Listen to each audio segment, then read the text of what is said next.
ये आज की खुशखबरी मुकद्दस मत्ती के मुताबिक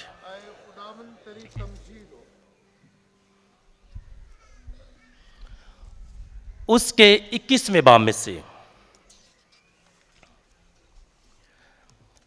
उस वक्त यीशु ने सरदार काहनों और कौम के बुजुर्गों से कहा,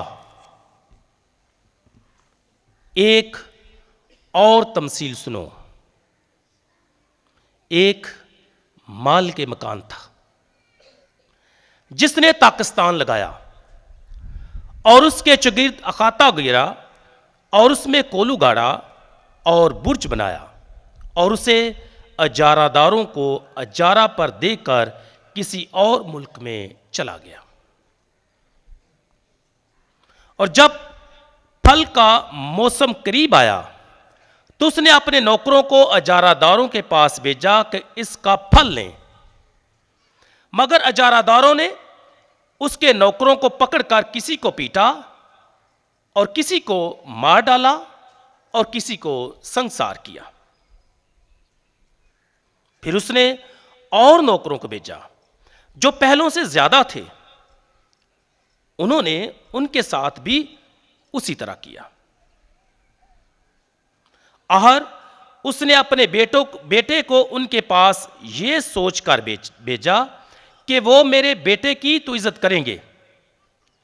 लेकिन अजारादारों ने बेटे को देखकर आपस में कहा,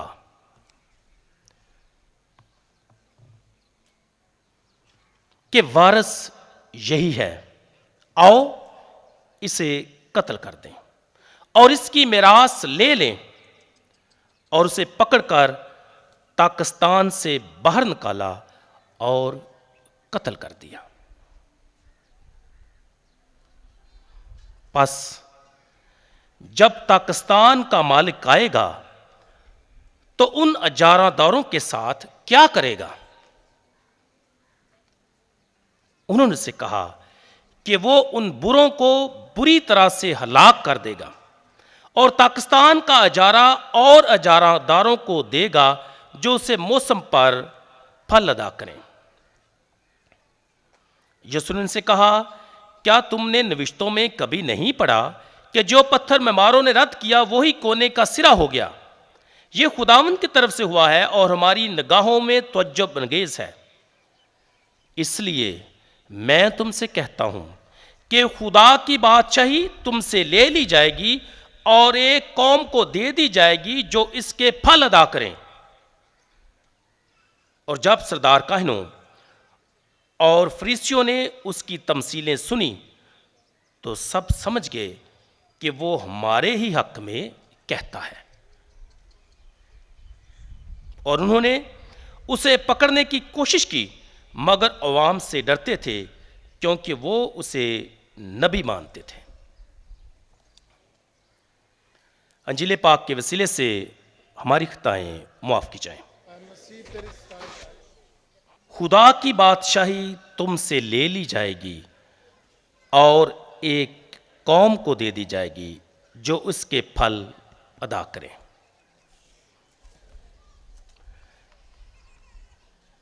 अजीज मोमिनीन, रोज़ों के दौरान आज तीसरा रोज़ों के दौरान जुम्मा है और ये रोज़ों का दूसरा हफ्ता है जिसमें आज तीसरा जुम्मा है। और आज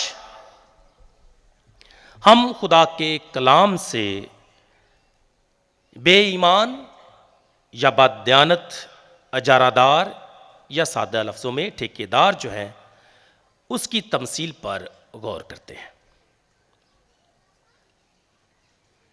याद रहे कि ये तमसील, अजारादारों की तमसील जो है, ये सिर्फ मुकद्दस मत्ती की इंजील में नहीं है, बल्कि मुकद्दस मरकस और मुकद्दस लूका भी इसको अपनी इंजील में कलमबंद करते हैं। तो अगर मजमूई तौर पर देखा जाए तो इस तमसील में जमीनी कहानी के जरिए से, दुनियावी कहानी के जरिए से आसमानी सच्चाइयों को बयान किया गया है और इस हकीकत को वाज़िया किया गया है कि बाप प्यार करता है, बाप इंसानों की फिक्र करता है, लेकिन इंसान उसके प्यार का बदला उसके बेटे को कत्ल करके देते हैं। तो आज जो हमारा बुनियादी नुक्ता है और आज की जो तमसील है, उसका मरकजी ख्याल जो है वो भी यही है। और वो ख्याल क्या है? The kingdom taken, the kingdom given. और यही हमारी बुनियादी आयत थी। इसलिए मैं तुमसे कहता हूं कि खुदा की बादशाही तुमसे ले ली जाएगी और एक कौम को दे दी जाएगी। The kingdom taken away and the kingdom given. बादशाही एक से ले ली गई और बादशाही दूसरे को दे दी गई। The kingdom taken, the kingdom given. मसीह खुदा मेरे अज़ीज़ों, इस तमसील के कई दर्जात में मानी है, लेकिन सब पर बात करना मुश्किल है वक्त की कमी की वजह से। लिहाजा हम सिर्फ चंद एक बातों पर गौर खौज करेंगे। मेरी एक रिक्वेस्ट है कि जब मैं इस तमसील पर ध्यानो ज्ञान करूं तो आप इन बैकग्राउंड जो पहली तिलावत है उसको भी अपने जहन में रखेंगे। और उसमें हमने क्या सुना है कि यकूब, हजरत यकूब जो अपने बेटे यूसुफ को बहुत प्यार करता है, उसके भाइयों ने, यकूब के दूसरे बेटों ने यूसुफ के साथ क्या नाइंसाफी की है।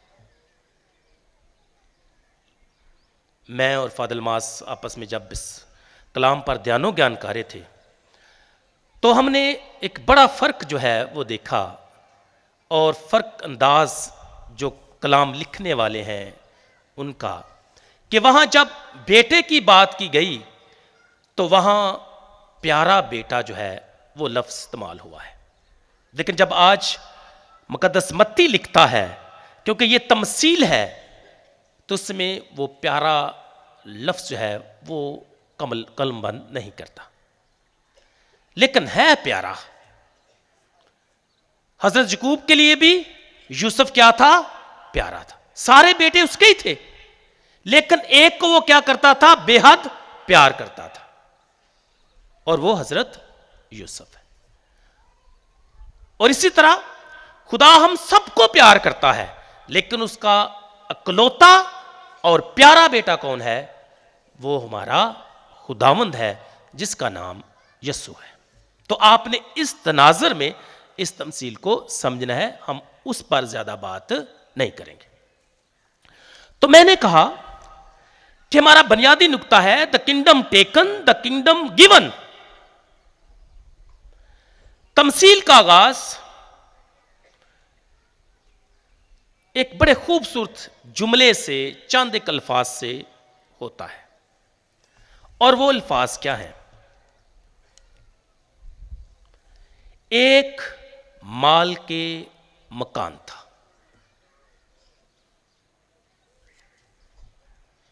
लफ्ज एक माल के मकान था, यह दरहकीकत मुकद्दस मत्ती अंजीलवीस का पसंदीदा लफ्ज है, और उसमें वो एक बड़ी हकीकत जो है वो हम पर अया करता है।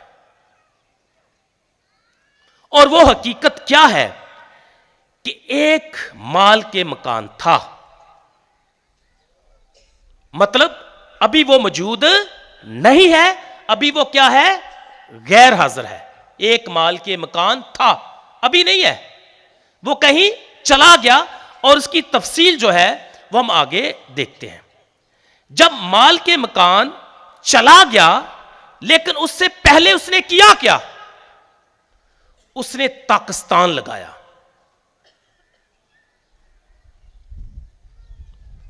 और जो विनयार्ड है, it also indicates the people of Israel.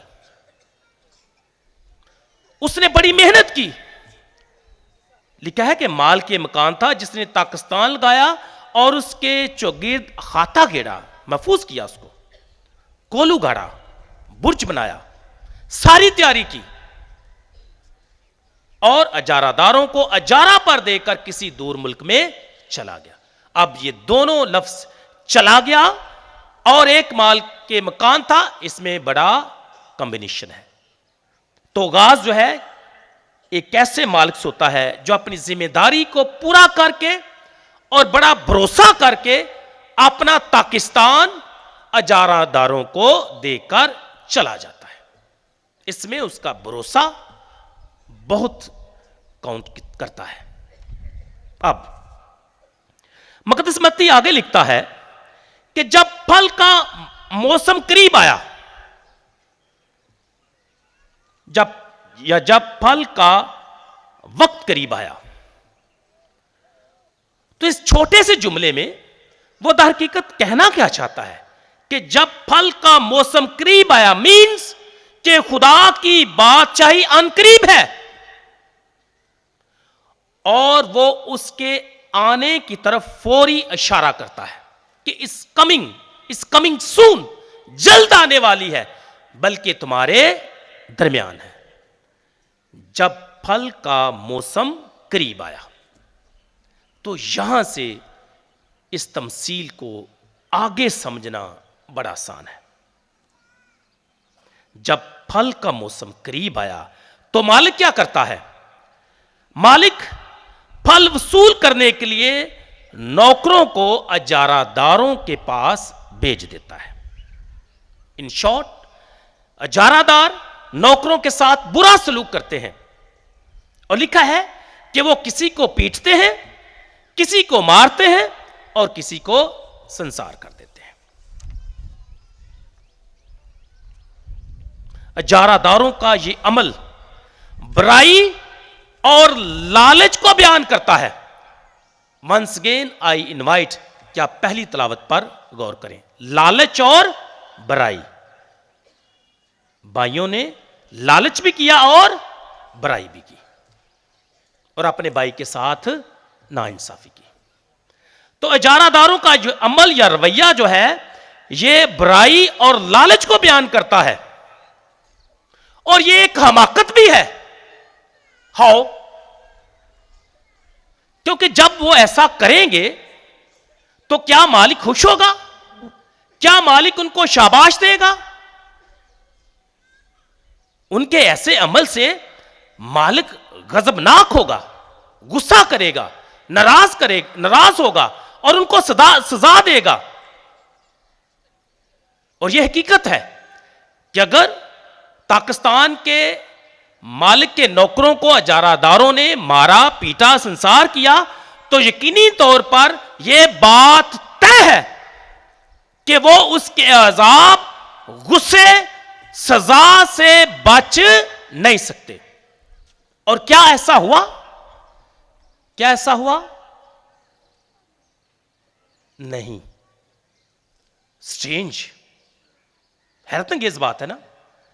Pakistan के मालिक ने अपने नौकर भेजे हैं, उसका ही पाकिस्तान है, उसने इजारा पर यह जमीन दी है, पाकिस्तान दिया है, उसने फल वसूल करने के लिए भेजा है और उसके नौकरों के साथ जो है जुल्म हुआ है। तो क्या मालिक को एक्शन नहीं लेना चाहिए था? लेना चाहिए था, लेकिन he has not done that. बड़ी अजीब बात है। करना तो यह चाहिए था, लेकिन उसने ऐसा ना किया। उसने किया क्या? लिखा है कि उसने और नौकरों को भेजा जो पहले से ज्यादा थे। सजा नहीं दी, गुस्से नहीं हुआ, सब्र का मुजाहरा किया। और उसने क्या किया कि और नौकरों को भेज दिया ताकि फल जो है वो वसूल करें। लेकिन कलाम में लिखा है कि जब उन्होंने उन्हें देखा तो लिखा है उन्होंने उनके साथ भी वैसा ही किया। क्या किया? मारा, पीटा, संसार किया, कत्ल कर दिया। मालिक फिर भी सब्र करता है, and he does not take action. होना तो ये चाहिए था ना कि उनके खिलाफ कार्रवाई करता, सख्त सजा देता, उनसे नाराज होता, उनको जेल भेज देता, और आज के दौर में क्या करता? पुलिस के हवाले कर देता। लेकिन फिर भी मालिक ने ऐसा नहीं किया, सब्र किया। वंस अगेन याद करें पहली तिलावत को भी, हजरत यकूब ने भी क्या किया? सब्र किया, अपने बेटों को कुछ भी नहीं कहा। अब मालिक ये सोचता है कि इन्होंने मेरे नौकरों के साथ बदसलूकी की है, जुल्म किया है, तो ऐसा मैं करता हूं कि मैं अपने बेटे को भेजता हूं। और लिखा है कि आखिर उसने अपने बेटे को उनके पास यह सोचकर भेजा कि वो मेरे बेटे की तो इज्जत करेंगे।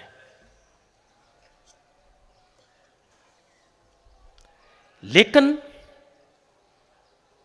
अजारादारों ने जब यह देखा, और लिखा है कि लेकिन जारादारों ने बेटे को देखकर आपस में यह कहा कि वारिस यही है, आओ इसे कत्ल कर दें। यकूब के भाइयों ने भी यही सोचा कि वारिस यही है, इसका खात्मा कर दें, और उन्होंने ऐसा कर दिया। लिखा है कि उन्होंने उसे पकड़कर पाकिस्तान से बाहर निकाला, जो उसका ही है, जो उसकी मिरास है, जो उसके बाप का है। ना सिर्फ पाकिस्तान से निकाल दिया, बल्कि लिखा है कि कत्ल कर दिया, कत्ल कर दिया।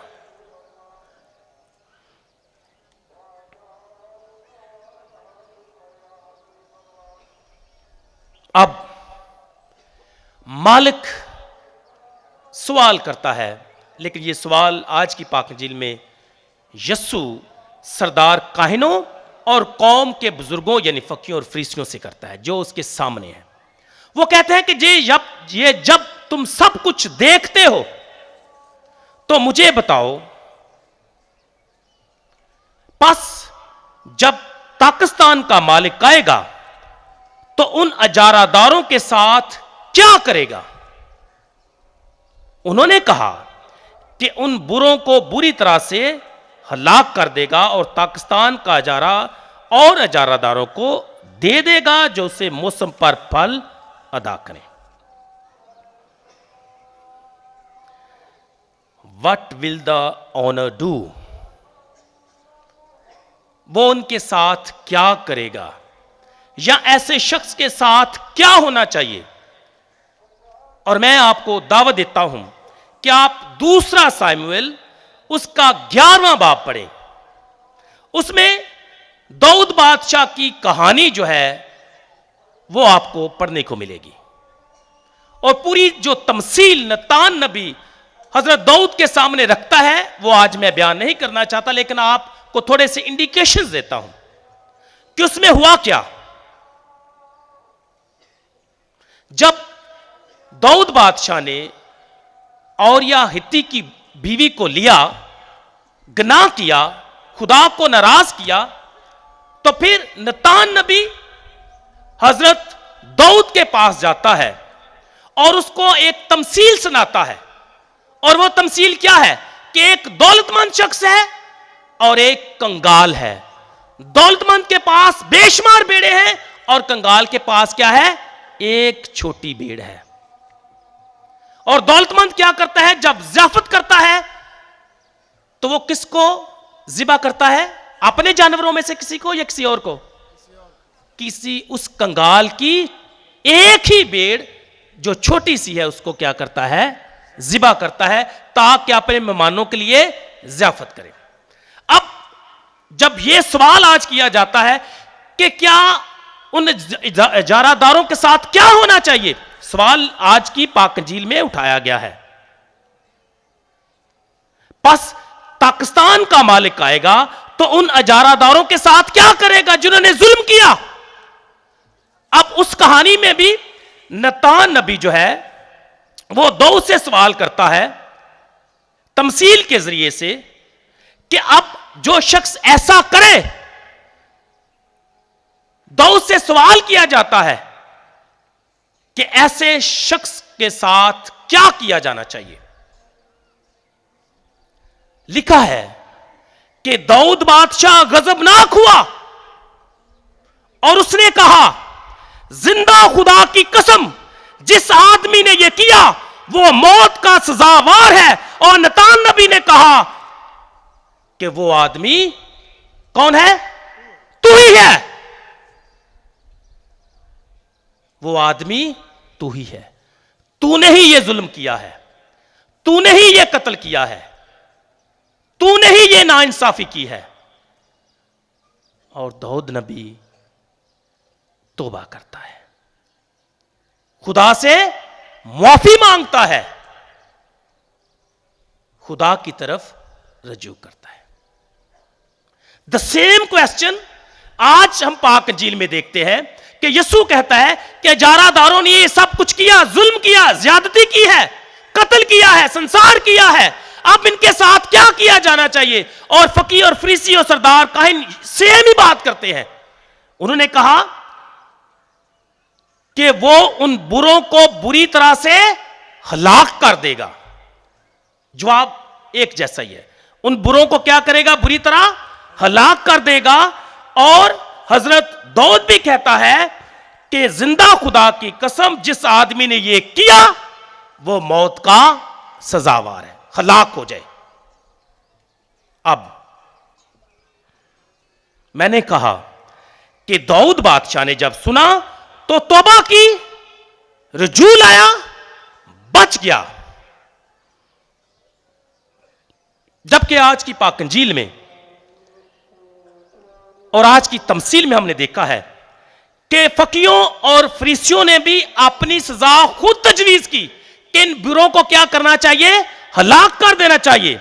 लेकिन उन्होंने अपनी जिंदगी को तब्दील ना किया, बल्कि लिखा है कि उन्होंने उसे पकड़ने की कोशिश की, मगर अवाम से डरते थे क्योंकि वो उसे नबी मानते थे। और यीशु कहता है जो पत्थर में मारो ने रद्द किया वही कोने का सिरा हो गया। उन्होंने यीशु को क्या किया? रद्द किया। काश वो जान जाते कि वो क्या गुनाह और गलती करने वाले हैं, लेकिन उन्होंने ये बात ना जानी। और क्या होता है?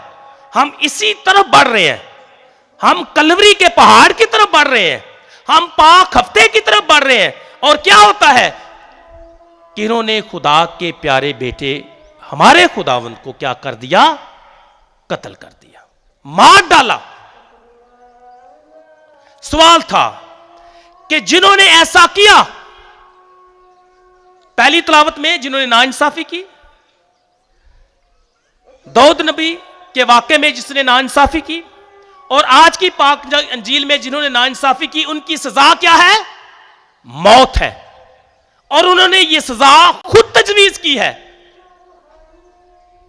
लेकिन मेरा सवाल यह है कि क्या ऐसा हुआ? क्या पाकिस्तान के मालिक ने अपने नौकरों और बेटे के कातलों को सजा दी? क्या उन्हें कत्ल किया? क्या उन पर गजबनाक हुआ? क्या करार वाकई सजा दी? दी या नहीं? दी या नहीं? नहीं दी। और ये बाप है आसमानी, सबर, मोहब्बत। नौकरों को कत्ल कर दिया, जाओ तो माफ किया। बेटे को कत्ल कर दिया, जाओ तो माफ किया। ऐ बाप इन्हें माफ कर, क्योंकि ये नहीं जानते कि ये क्या करते हैं। मैं बड़ा हैरान था, बड़ा हैरान था, क्योंकि तमसील का जो कंक्लूजन है वो इंसानी तौक़ुआत के बिल्कुल बरक्स है। इंसान कभी भी नहीं ऐसा सोच सकता क्या एक इंसान ऐसा कर सकता है? क्या एक दौलतमंद आदमी, पाकिस्तान का मालिक, ऐसा कर सकता है कि उसके नौकरों को मारा जाए, उसके बेटे को कत्ल कर दिया जाए और वो उनके खिलाफ कार्रवाई ना करे? ऐसा मुमकिन नहीं है, लेकिन यह खुदा के नजदीक मुमकिन है। खुदा ऐसा कर सकता है और उसने ऐसा किया। पाकिस्तान के मालिक ने अपने बेटे के कातलों को हलाक नहीं किया, ना उन्हें वाजिबी सजा दी। हां, एक बात उसने जरूर की, एंड आई विश, क्या मुझे बताओ कि उसने क्या किया? क्या किया? क्या किया? माफ किया, लेकिन एक काम किया उसने। मैंने शुरू में इंग्लिश उर्दू में एक बात की थी, the kingdom taken, the kingdom given. बादशाही ले ली और बादशाही दे दी। बाप ने यह तो कर दिया कि तूने मेरे बेटे को कत्ल किया, तूने मेरे नौकरों को हलाक किया। हां, मैं तुझे सजा नहीं दूंगा, लेकिन तू मेरी बादशाही के वारिस होने का लायक नहीं है। The kingdom taken away. और लिखा है, मैं तुमसे सच कहता हूं कि खुदा की बादशाही तुमसे ले ली जाएगी, क्योंकि तूने उसका ख्याल ना किया। तूने पाकिस्तान का ख्याल ना किया, तूने मालिक के नौकरों का ख्याल ना किया, तूने उसके बेटे का ख्याल ना किया। बादशाही तुमसे ले ली जाएगी और एक और कौम को दे दी जाएगी, लेकिन शर्त एक ही है, उनसे भी, पहलों से भी और बाद के अजारादारों से भी। और वो शर्त क्या है? शर्त क्या है? शर्त क्या है? कि वक्त पर फल अदा करना है। The kingdom taken, the kingdom given. लेकिन शर्त, ताकि वो वक्त पर या मौसम पर क्या करे? फल अदा करे। एंड आई थिंक यहां हमारा किरदार शुरू हो जाता है, मेरा और आपका। The kingdom taken, okay, the kingdom given, लेकिन विद रिस्पॉन्सिबिलिटी। रिस्पॉन्सिबिलिटी क्या है? कि वक्त पर फल दें। जो दरख्त फल नहीं देता वो उसे काट डालता है, और उसका नसीब क्या है? आग में जलना।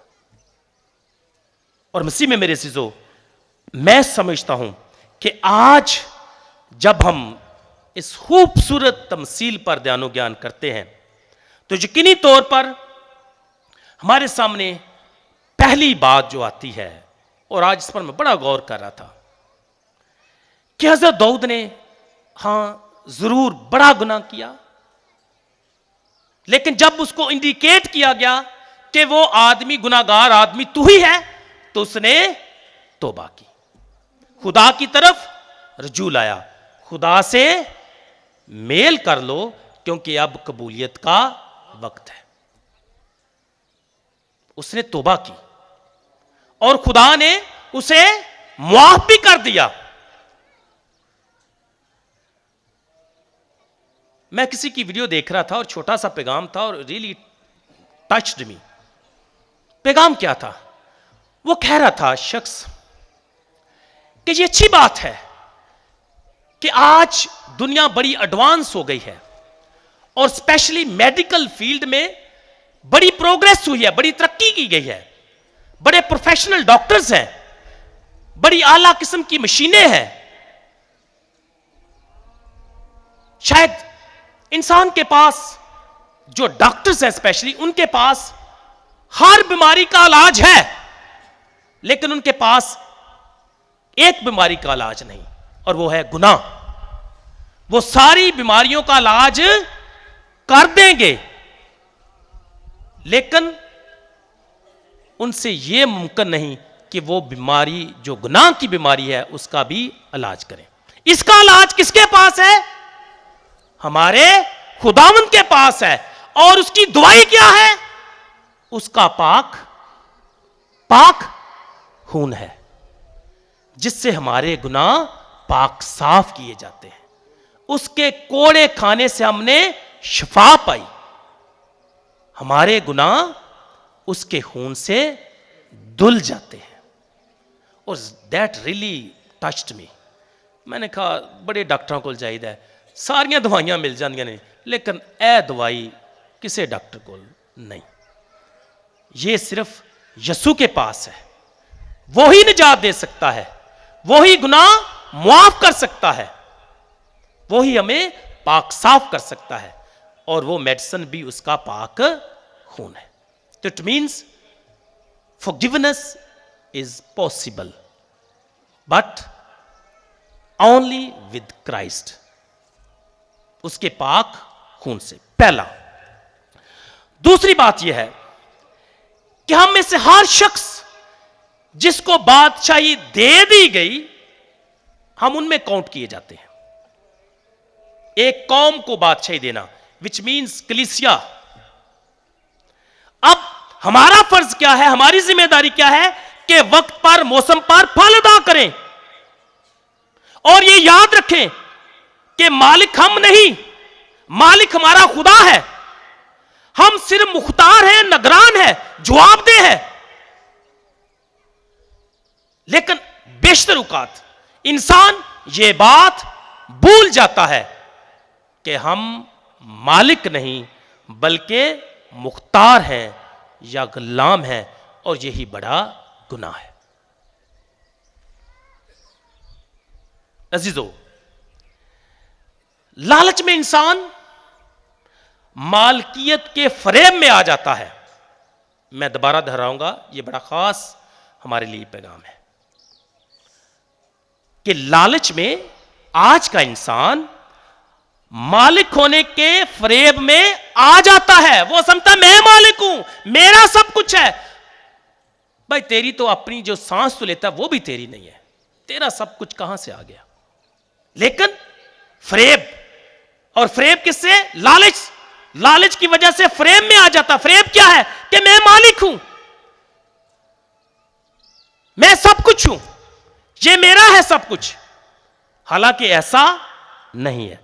लेकिन जब हम मालकियत के फ्रेम में आ जाते हैं तो दरहकीकत, इन अदर वर्ड्स, हम मालिक के इख्तियार को मुस्तरद कर देते हैं। We reject God's authority. जब यह कहना कि मैं मालिक हूं तो इट मीन्स कि हम खुदा की जो अथॉरिटी है, इख्तियार है, उसको क्या करते हैं? रिजेक्ट कर देते हैं और कहते हैं मैं मालिक हूं, तू नहीं। अजीजों, मैं समझता हूं कि यही मालकियत का फरेब लालच में आकर करना बहुत बड़ा गुनाह है और हमने इस गुनाह से दूर रहना है, बचना है। और रोजों का मौसम हमारी मदद और रहनुमाई करता है कि हम लालच के इस बड़े फरेब से बचें, क्योंकि पाकिस्तान के जो अजारादार हैं उन्होंने लालच किया, पाकिस्तान का, मेरास का। हजरत यकूब के बेटों ने क्या किया? लालच किया। और लालच जो है उसका नतीजा क्या हुआ? गुनाह, कत्ल। मसीह खुदा मेरे अज़ीज़ों, आए आज की इस पाक अंजील से जो बड़ा खूबसूरत पैगाम हमारी जिंदगियों के लिए है, इसको अपना लें। पहला, खुदा से हमेशा माफी मांगे।